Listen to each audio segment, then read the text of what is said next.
This is Right from the Deep. I'm Karen Ball. And I'm Erin Taylor Young. And this is the podcast from writers for writers, answering the question, why am I doing this? Right. As writers, editors, and a former literary agent, we're in the deep with you, encouraging you and equipping you to find your truest story in the deep places. Get our show notes and more, including a free audio download on how to safeguard your writer's heart at rightfromthedeep.com. Hey, everyone. Guess what's happening at Right from the Deep? Well, first, as always, thank you to our patrons on Patreon. We are so grateful for you. You guys help make this podcast possible, and yay for you! Yay for you, and yay for you who are listening, because this month we want to give you a gift. It's a discount on one of our online Going Deeper workshops called Prepare Your Heart to Be a Writer. Writing and publishing are tough, and it's going to challenge your self-esteem and leave you vulnerable to attack on your writer's heart. Doesn't that sound like fun?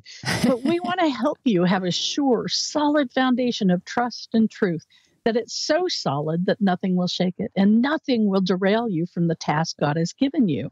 And because it's the Christmas season, instead of $49 for this workshop, for the month of December, you can get it for just $20. That discount is our gift to you for your support in listening. And who doesn't love a sale in the face of all the inflation happening around us? So if you have a writer on your Christmas list, or maybe you want to gift yourself, check out the course at https://rightfromthedeep.teachable.com. And it's my turn to do a wonder this time. And guys, I mentioned, you've heard, that I was at the Florida Christian Writers Conference in October, and something so cool happened in the mornings. I'm a breakfast person, so I'm there, okay? I'm not skipping breakfast for nothing.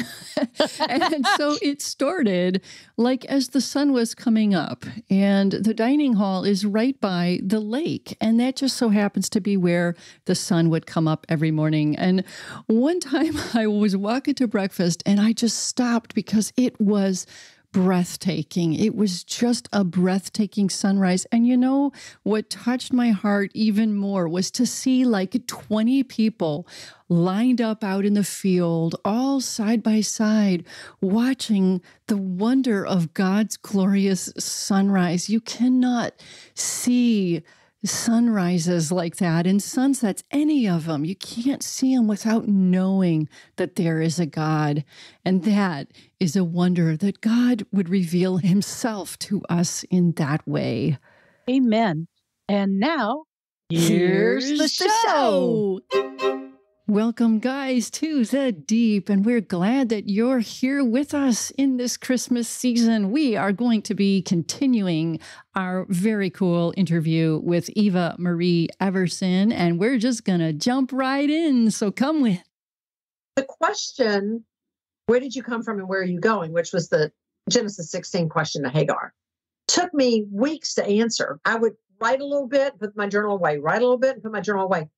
Because when it comes to the where did you come from, that's an answer that you can start with. Well, this is me. I come from a small town along the low country of Georgia called Sylvania, right outside of Savannah. And that could be my answer.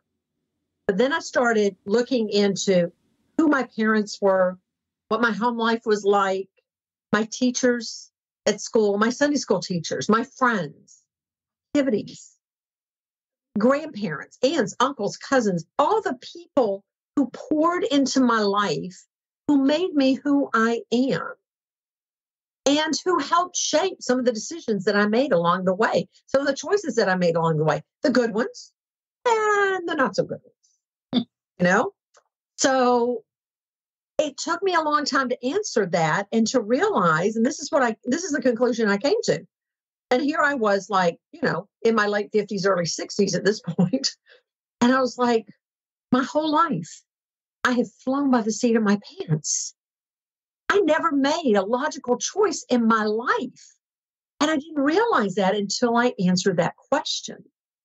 And then here I am now with the, and where are you going? Well, I know where I'm going. I'm going to sit down and make some logical decisions. that's where I'm going. Really, it changed the way I responded or acted instead of reacted to things. And my ability to make decisions, and to make decisions not just for the betterment of myself, but for the betterment of everybody around me, so that everyone else wasn't getting caught up in my train wreck. That was a hard question to answer. Yeah. It takes a lot of courage. Mm-hmm. It takes a lot of courage to wrestle with this. You know, you think of Jacob wrestling with God all night long. I mean, that's the kind of wrestling that we're talking about here, wrestling to answer these things and to go into these questions. I think it's so valuable. You know, I'm just reading through some of the questions, you know, you can just see the potential. I love who do you say I am? You know, if writers struggled and wrestled over that question, who do you say that I am? What a difference it would make in the peace they have on their journey, you know? That's right. And on that story of Jacob wrestling, at the end of the wrestle, there was a question. God asked him a question. Yes. And he said, "What is your name?" Yes. Because at the beginning of this whole brouhaha, he passed himself off as Esau. Mm-hmm. I am Esau. He said, who is this? I am Esau. And now, oh, this makes me cry every time I think about it. Now, God is saying, "What is your name?" And he says, "I am Jacob." You know, he admits being the usurper. Exactly. He admits it. I'm the usurper. I'm the con man. I'm the scoundrel. And God says, "Yeah, you are, but I'm going to give you a new name, Israel, because you wrestled with God and man and you overcame." Wow. Yeah. That's so powerful. My eyes tear up, my nose clogs up, because I just cannot imagine that moment with him. You know that when God said, "What is your name?" that Jacob went, "Gulp." Yes. Oh, that's what this is about. Wow. Yep, I like that. And, you know, I like too when he says, you know, "What is that in your hand?" You know, to Moses. That's powerful, because what does Moses have? You know, he's just been given this commission, you know, go tell Pharaoh to let the people go, you know, and here's what you got. You got me, but, you know, also you got this staff. You got a staff. But that was the tool of his trade. Right. And he was going to shepherd these people. And that's why I said, this is the tool of our trade. It's a pen, you know, or a keyboard. But, you know, are you willing to throw it down and pick it up in a new and different way? In a way that might be dangerous. Yeah. You know, pick up a snake by its tail, it's going to bite you. Right. Yes. But that's what you're supposed to do. And if you do it in a way that you've never done it before, watch what I'm going to do with it. Yeah. I'm going to bring it back to its original purpose, and it's going to be powerful. It's going to lead people out of slavery. Well, that's what I want my pen to do. I want my pen, whether I'm writing fiction or nonfiction, to lead people out of the slavery of sin. That's what I want. Yeah. And in response to those questions, the first reaction is fear. Yeah. I mean, the enemy has got us so tied up in fear about exposing ourselves, about speaking the truth of who we are, about saying what we have, and fearing that what we have will be taken away. We all need to go back and get solid in our minds. Like Aaron said, the answer to who do you say that I am? Because this God is not a God who's trying to trick us. He's not a God who's trying to take away the best thing in our lives. He's trying to give us the best if we will let go of what is less than. Right. And the question, where is your faith? You know, where is your faith? Yeah. And we need to ask ourselves that, you know, when we've got the God of the universe with us as he promises to be, you know, how does our faith slide? Like, where does it go? I mean, it's just, these are questions that we need to be pondering they need to be secure in our heart. I love the way you've been talking, Eva, about that deeper intimacy and going deeper. The answers need to be deep in our hearts. You know, I just, the whole idea that God is asking us these things so that could happen. Or about the time that you think you've answered the question, you realize there's more. And that's why I love the journaling. It's because I get to come back to it and come back to it and come back to it until I've just literally poured myself out. And then there are times when, I don't know, months could go by, and all of a sudden something in that question from 3 months ago will rise up, and it'll niggle at my heart. Like, there's more to answer. There's more to this. And I got to go back to it. And that's okay. Yeah. First time I did a prayer labyrinth, I was on a silent retreat. And as I walked the path and was meditating and praying, it struck me so hard that I was far from the first person to walk this path, that I was walking in the footsteps of countless others who had come to the same place to walk and contemplate and pray and seek God. And I thought, you know, the history, the legacy, both of the prayer labyrinth, but of the family of faith, and that we never have to face these things alone. We have God, of course, but there are so many others that God puts in our path. And as I put my feet down with each of the changes in each of the angles and the turns, I thought, people have been here before, people will come behind. I'm a part of something that draws us closer to God. And you know, the thing about the prayer labyrinth is you do have to watch your feet. Yes. You know, otherwise, you know, you're going to go off course and all of this. And then I think about the verse that says, you know, your word is a light unto my path and a lamp unto my feet. Only right where I'm walking, only right where I'm stepping. I can't look beyond right where I am. I've got to be in that moment. And that's what's so beautiful about a prayer labyrinth. Yeah. And I think the silence, we touched on that a little bit before, but it's so hard to come by. Not just is it hard to come by, but I think our culture is becoming more and more afraid of silence because, you know, for some it's, well, I don't want to hear what I'm going to hear when I'm silent, you know, and for others, it's just their noise is just the constant in their lives, and it's a distraction. But I feel like it's almost become the great numbing drug, you know, is just this constant noise. So I really like the idea of having that focused silence where you're not getting input from, you know, your phone or the news or, you know, whatever. You know, you're specifically focusing on just getting input from God, and that's all. I think that's a real challenge for us. Well, you know, and I say in the book, you know, take your phone and turn it to silent and then put it in another room. You know, I mean, get away from the darn thing, because you will inevitably go, you know, your brain starts thinking about something. You go, wonder where that is. And now I'm over here. Checking. You know, and take it off a vibrate too. Don't let it be on vibrate, because you hear that. It could be someone who needs me. It's just a testimony to how, and our brains really are being rewired by things like the internet and social media and all kinds of things like that, where our brains are expecting that constant new thing to stimulate us. And that's a difficulty we need to overcome. And yeah, I think you're right, Eva, that literally putting the phone in another room on silent or going outside. And you know how many people would we will feel discomfort with that because we're so used to being so connected to our phone. I know Karen had to go without internet for a while at her house, and that must have been brutal. It was awful. Yeah. We during Hurricane Ian, and I live here in Florida.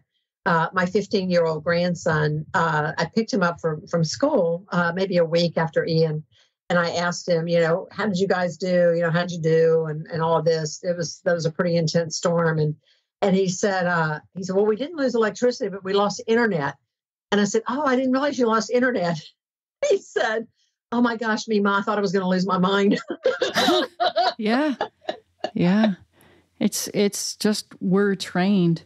So as we're starting to run out of time here, Eva, do you have maybe some final words of wisdom or encouragement that you want to give writers, especially as we're pretty much in the Christmas season? Not a single word. Words of encouragement. Okay, then. Thanks. Been nice having you here. Words. I need a word. Yeah, I just posted this picture of a like maybe Shakespearean era writer and with his quill, and you can tell he's just like so intense, like, ugh, you know. And I said, you know, what caption would you put under this? And my caption was, "Word, half my kingdom for a word." You know, yeah, we're going into the Christmas season. And one of the nice things for those of us who are writers and who write for, you know, not just, you know, for a hobby or hope to be, but are professional writers, is that this is kind of the season where everything slows down. And it's nice. It's nice to get away from the frenzy of it all and just to take some time and be quiet and reflect. You know, that's what the whole Advent calendar is about. And to think about who came. It was the Word. The Word came. And the Word was God, and the Word was with God. And I love that because it's all, you know, it's all about the spoken word and then the written word. And just take some time to breathe and not get caught up in the frenzy. Take some time to be silent.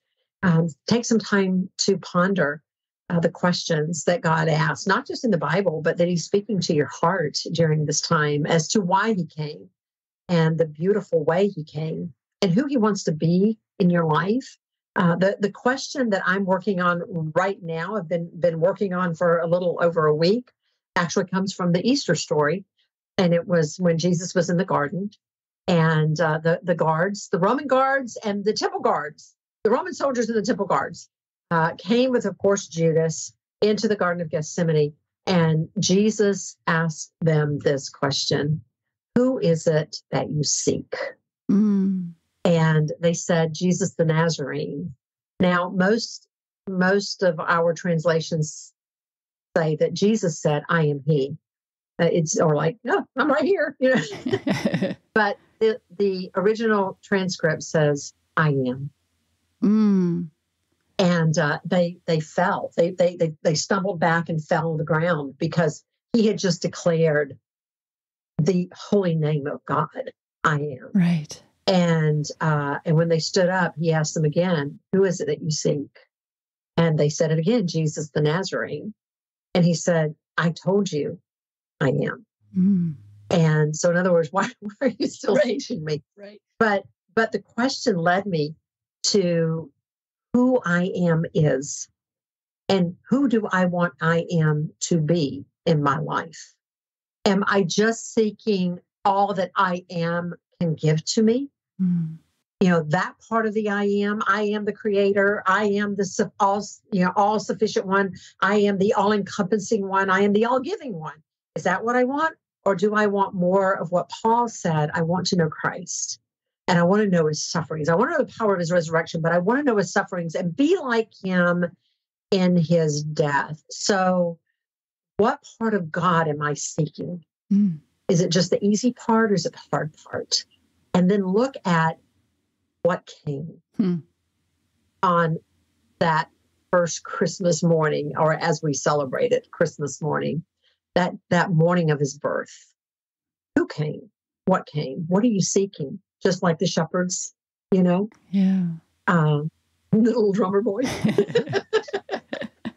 All the little animals. Who is it that you seek? I love it. Amen. It's a good question. Yes. But it's a hard question. It is. Well, I hope that everybody who's listening, I hope that all of us, even the three of us here, will take all of this to heart and to seek within ourselves, who is the I am to me, and how do I know Him better, and how do I come into a place where I accept all of who He is and not just the parts that are easy. Yeah. Thank you, Eva. It's been Thank you. Yes, thank you. Thanks Thanks for joining us today. You can find previous episodes and more resources at writefromthedeep.com. And I bet you know someone who needs this podcast, so please share it with them. So until next time, embrace the deep. Your writing and your life will never be the same.